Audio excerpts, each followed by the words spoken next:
పెనుగొండ బరిలో ఉషశ్రీ చరణ్ పోటీపై క్లారిటీ ఇచ్చిన మంత్రి సామాజిక సమీకరణాల్లో భాగమని కామెంట్. ఉమ్మడి చిత్తూరులో మార్పులకు ఛాన్స్ 4 చోట్ల పోటీకి పెద్దిరెడ్డి ఫ్యామిలీ ప్రయత్నాలు పరిశీలిస్తున్న వైసీపీ హైకమాండ్. జగ్గంపేటలో బలమైన క్యాడర్ ఉంది, చంటిబాబు మద్దతు ఇవ్వాలి, అందరినీ కలుపుకు వెళ్తామన్న తోట నరసింహం. పి గన్నవరంలో ఆగని లొల్లి, చిట్టిబాబుకు టికెట్ లేదన్న అధిష్టానం, భిన్నాభిప్రాయాలు వ్యక్తం చేస్తున్న క్యాడర్. ఎవరెళ్లినా పార్టీకి నష్టం లేదు, మళ్లీ జగన్ సీఎం కావడం ఖాయం, ఎమ్మెల్సీ వంశీ జంపుపై వైవి కామెంట్. పొన్నూరు దొంగ ధూళిపాళ్ల, ఇసుక దీక్షలను దోచేశారు, ఎమ్మెల్యే కిలారి రోషయ్య ఘాటు వ్యాఖ్యలు. పీలేరులో ఇళ్ల పట్టాల రాజకీయం, ప్రజలను మభ్యపెడుతున్నారన్న నల్లారి కిషోర్, ఓటమి భయంతో ఆరోపణలన్న ఎమ్మెల్యే.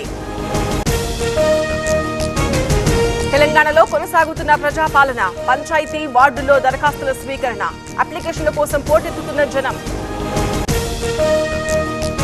పంచిన భూములను లాక్కున్నారు, పథకాలు అడిగితే కేసులు పెట్టారు, సంపదను పంచేందుకే ప్రజాపాలన అన్న భట్టి. 6 గ్యారంటీలు పక్కాగా అమలు చేస్తాం, గ్రామ సభలు నిరంతరం కొనసాగుతాయి, 10 ఏళ్లలో ఒక్క రేషన్ కార్డు ఇవ్వలేదన్న సీతక్క. కాంగ్రెస్ బలహీన వర్గాల పార్టీ, సోనియా తెలంగాణ కల సాకారం చేశారు, ఆవిర్భావ వేడుకల్లో ఎమ్మెల్యే ఆది శ్రీనివాస్. మెదక్ జిల్లాలో మరోసారి ప్రోటోకాల్ వివాదం, ప్రజాపాలన కార్యక్రమంలో గందరగోళం, రాకముందే ప్రారంభించారన్న సునీతారెడ్డి. భన్వర్లాల్ కు 65 లక్షల అప్పిచ్చా, డబ్బులు ఇచ్చేస్తే ఇల్లు ఖాళీ చేస్తానని చెప్పా, కబ్జా ఆరోపణలు తగవన్న ఐపీఎస్ నవీన్ కుమార్. రాష్ట్రంలో క్రైమ్ రేట్ తగ్గింది, మహిళలపై నేరాలు తగ్గాయి, దిశ ఫలితం కనిపిస్తోందన్న ఏపీ డీజీపీ.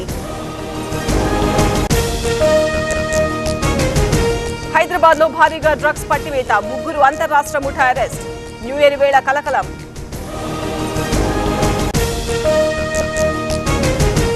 విజయవాడలో మున్సిపల్ కార్మికుల నిరసన, డిమాండ్ల పరిష్కారానికి ర్యాలీ, 3 రోజులుగా కొనసాగుతున్న సమ్మె. ఈవెంట్స్ కు అనుమతి తప్పనిసరి, అన్ని రిసార్ట్లకు నోటీసులు జారీ, డ్రగ్స్ తెస్తే చర్యలు తప్పవన్న వికారాబాద్ ఎస్పీ.